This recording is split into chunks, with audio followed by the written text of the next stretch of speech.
साथी नमस्कार, स्वागत आप सबों का बिहार स्टेट बिहार शिक्षक बहाली को लेकर के इस वीडियो में बात करेंगे और शुरुआत इस वीडियो की होगी। सबसे पहले तृतीय चक्र की काउंसलिंग की शुरुआत आज हो रही है और सभी अभ्यर्थी जो तृतीय चक्र की काउंसलिंग में भाग लेने वाले हैं उन सभी अचयनित अभ्यर्थियों को ढेर सारी शुभकामनाएं। उनका भी जो भविष्य है वो बिल्कुल अंधकार मुक्त हो, उनके बेरोजगारी का जो आलम है वो दूर हो, उनका भी चयन हो। इसलिए सभी अभ्यर्थी जो चयनित अभ्यर्थी के साथ साथ जो चयनित अभ्यर्थी हैं सभी को शुभकामनाएं। आपके आने वाले काउंसलिंग की जो तिथि है आज से शुरुआत है इस महाकुंभ का और इस महाकुंभ में डुबकी लगाने वाले सभी जो अभ्यर्थी हैं उन लोगों को ढेर सारी शुभकामनाएं। वीडियो की शुरुआत करते हुए हम लोग बात करेंगे कहां और कैसे होनी है काउंसलिंग, किस प्रकार से सारी व्यवस्थाएं हैं। साथ ही साथ आज एक महत्वपूर्ण बिंदु पर बात करेंगे, सातवें चरण को लेकर के कौन कौन सी सीटें जुड़ेंगी, स्टेट 2019 के अभ्यर्थियों को किस प्रकार से तैयार रहना है, जो क्वालिफाई कैंडिडेट हैं। सोशल साइंस के अभ्यर्थी सीट नहीं है, आपकी काउंसलिंग आज से शुरू है। आपको यह ध्यान देना है कि कहाँ, किस जिले में, किस प्रखंड, किस नियोजन इकाई के अंतर्गत सीटें हैं, आपको वहां पर जानी है। चूंकि आपको पता है कि भीड़ जो होती है वो सोशल साइंस अभ्यर्थियों में ज़्यादा होती है।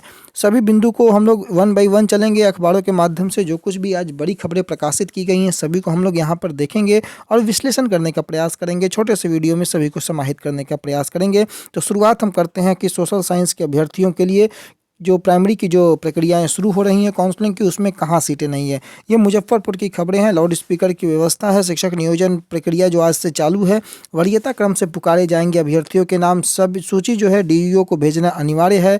साथ ही साथ इसमें सोशल साइंस के लिए आप यहाँ पर देखेंगे कि प्रारंभिक शिक्षक नियोजन के तहत जिले के 3rd राउंड की काउंसलिंग की शुरुआत मंगलवार से होगी। यहाँ दिन नगर निगम नियोजन इकाई के तहत 6ठी से 8वीं तक के लिए प्रक्रिया शुरू होगी। दूसरी ओर सूबे में 3rd राउंड की शुरुआत सोमवार से हो रही है, लेकिन जिले में सोशल साइंस विषय की सीट उपलब्ध नहीं होने के कारण पहले दिन यहां काउंसलिंग नहीं होगी। ये चीज़ बिल्कुल ध्यान रखिएगा। चूंकि सोशल साइंस की सीटें नहीं हैं इस कारण से पहले दिन यहां काउंसलिंग नहीं होगी। काउंसलिंग सेंटर पर वरीयता क्रम से अभ्यर्थियों को बुलाया जाएगा। इसके लिए केंद्र पर लाउड स्पीकर की व्यवस्था होगी। एक अभ्यर्थी के नाम 3 बार पुकारा जाएगा और इसके बाद भी अभ्यर्थी अगर नहीं पहुँचते हैं तो उनको वरीयता क्रम में अगले अभ्यर्थियों का नाम पुकार लिया जाएगा। सभी डीईओ को जो सूची है वो भेजना अनिवार्य है। सभी केंद्रों पर नियोजन प्रक्रिया में पूरी पारदर्शिता बरती जाए, इसको लेकर के वीडियोग्राफी के साथ साथ कई प्रकार के जो शिक्षा विभाग ने निर्णय लिए हैं उन सभी निर्णयों को यहाँ पर शामिल करना है। और शाम के 5 बजे तक चयनित अभ्यर्थियों की सूची व्हाट्सएप से डीईओ को भेजना अनिवार्य है। ये सभी बिंदु जो हैं बिल्कुल बेहद जानकारी रखने योग्य हैं, ताकि आपके जो काउंसलिंग से संबंधित जो प्रक्रियाएं हैं उसमें किसी प्रकार की उहापोह की स्थिति या असमंजस की स्थिति आपके समक्ष ना रहे। दूसरी खबर की ओर अगर हम चलें तो ये आप सबों के प्रयास के, एकजुटता के प्रयास का नतीजा है कि काउंसलिंग ससमय शुरू हुई है। हालांकि ये ऑलरेडी बहुत देर है, परंतु फिर भी तीसरे फेज का जो नियोजन है वो आज से 28 जनवरी तक 25 को कक्षा 1 से 5 के लिए काउंसलिंग है। और नियोजन इकाई का नाम और बिंदु जो है यहाँ पर आपको दिया हुआ है। आप यहाँ पर देख सकते हैं किस तिथि को किस नियोजन इकाई में काउंसलिंग होगी। आप यहाँ से उसकी जानकारी ले सकते हैं। संबंधित नियोजन इकाई से अगर आप संबंध रखते हैं तो आपके लिए बेहद उचित होगा।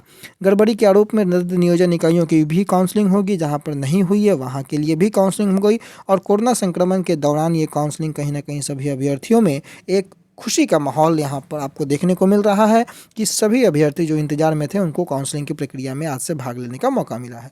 लगभग सभी अखबारों ने इस चीज़ को प्रकाशित किया है कि प्राथमिक शिक्षक नियोजन के लिए काउंसलिंग आज से होगी। अब हम आते हैं सीधे 7वें चरण की प्रक्रिया और 7वें चरण की बातों को लेकर के। हिंदुस्तान का ये वेब पोर्टल है जिसको हिंदुस्तान ने कल प्रकाशित भी किया था।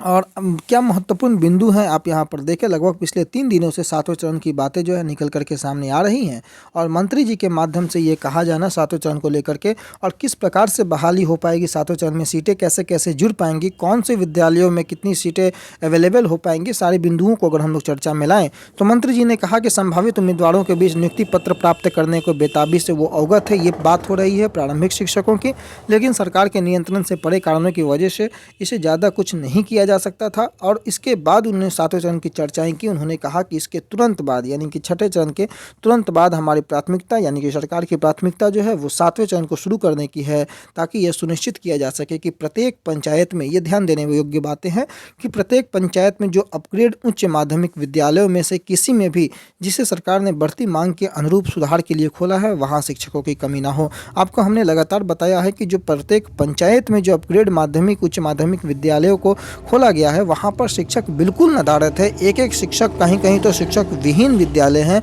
और वैसे विद्यालयों में अभ्यर्थी जो है वो छात्र जो हैं वो विवश हैं पढ़ने के लिए जहाँ पर शिक्षक नहीं है। इसके आगे उन्होंने और भी कुछ कहा, ये हिंदुस्तान का आप देख सकते हैं, जाकर के आप वहाँ सर्च कर सकते हैं, हिंदुस्तान के वेब पोर्टल में आपको ये मिल जाएगा। चौधरी ने कहा कि छठे चरण में छूट गई नियुक्तियों को भी 7वें चरण में शामिल किया जाएगा। 2019 में एसटीईटी उत्तीर्ण करने वाले सभी अभ्यर्थी जो उम्मीदवार हैं उसके लिए योग्य होंगे। ये बेहद उचित बात है जिसको लगातार शिक्षा मंत्री ने क्लियर किया है। आज भी शिक्षा मंत्री का ये बड़ा बयान कि जो एसटीईटी उत्तीर्ण अभ्यर्थी हैं, जो क्वालिफाई हैं, मेरिट नॉट मेरिट की चर्चाएं आज तक शिक्षा मंत्री नहीं करते हैं।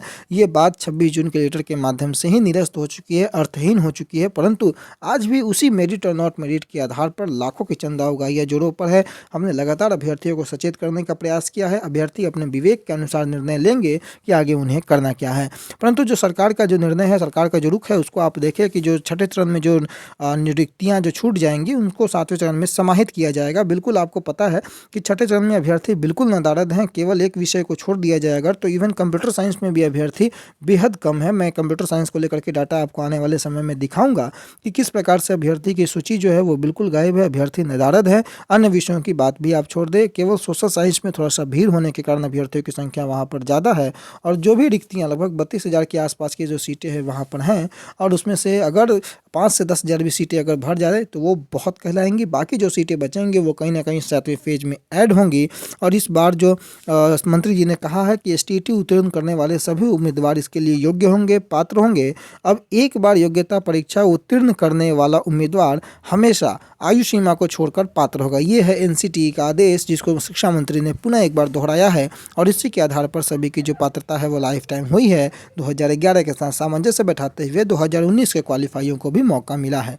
मंत्री ने कहा कि उन्होंने अतिरिक्त मुख्य सचिव शिक्षा संजय कुमार के साथ जिला अधिकारियों और विभाग के अधिकारियों के साथ वीडियो कॉन्फ्रेंसिंग की थी और इसमें तीसरी लहर के मद्देनजर पारदर्शिता और सावधानियों के साथ नियुक्ति को जल्द से जल्द पूरा करने का निर्देश दिया। उन्होंने कहा कि जो खाली पड़े पद 2019 के हैं और अब नई रिक्तियां भी हैं, जो खाली पदों की संख्या का आकलन करने के बाद 7वें चरण की शुरुआत की जाएगी।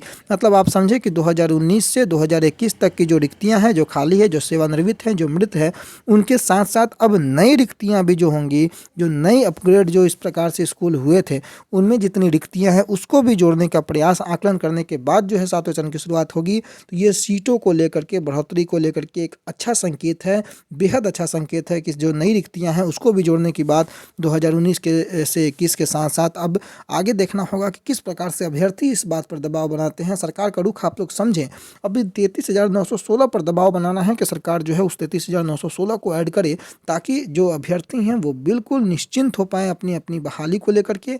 और जो 2 विषय के अभ्यर्थी हैं वो बिल्कुल ये समझें कि आपको जितनी अधिक संख्या में सीटें बढ़ेंगी उतने लोग जो हैं समाहित हो पाएंगे। इसका प्रयास लगातार होना चाहिए।